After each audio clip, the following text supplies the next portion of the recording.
গর্ভধারিণী মা, জনম দুঃখিনী মা। তো না ভিতরে না অনেক কষ্ট।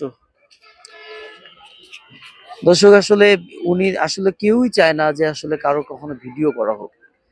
আমি আপনাদেরকে যে জিনিসটা বলতে চাই যে এরকম মা যাদের রয়েছে, মা যেন রাস্তায় না নামে, এই মায়েদের জন্য আপনাদেরকে আসলে আগে থেকে ব্যবস্থা করতে হবে।